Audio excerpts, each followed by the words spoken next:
ဒီနေ့လေကျွန်တော်တို့ကတော့ Sam Brown Market အနောက်ကနေပြီးတော့တက်ဆန်းပြရလို့ကြီးသွားတယ်ကျွန်တော်တို့12ပတ်ပေးရတယ်စိတ်တော့မကြပါဘူး15မိနစ်လောက်အောင်းသွားပြီးတော့ကျွန်တော်တို့ဒီနေရာကိုရောက်တယ်ဒီနေရာကတော့ဘန်ကောက်မြို့ပြ area ရဲ့အတွင်း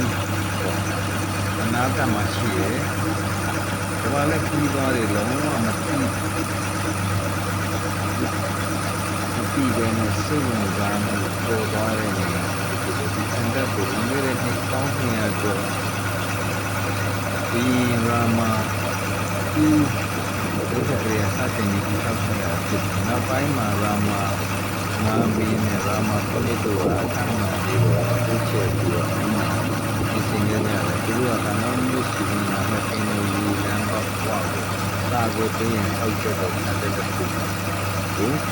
တောက်လို့ခဲ့တယ်။ဆန်တက်ရဲ့အရှင်းလေးနဲ့ကမှာတော့ဝါမှာ7 million ရုပ်စုကိုတိုက်ပြီးထားလိုက်တယ်။အထဲမှာအမြောက်သုံးနဲ့ရှိတယ်။မြောက်ချီတဲ့ဒီပူလောင်ထားတဲ့အခန်းဒီလေလေးလာရှိနေပါတယ်။ Parkman Market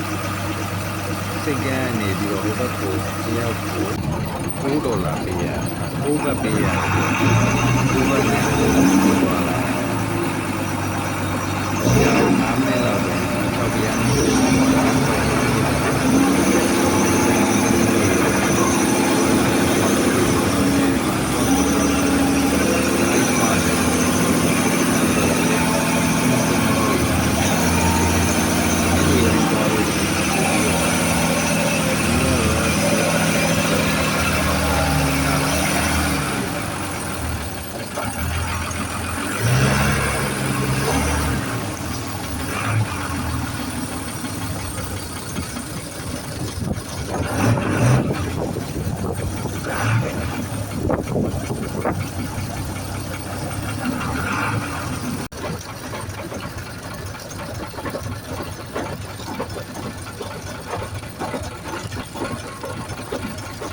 ဒါRama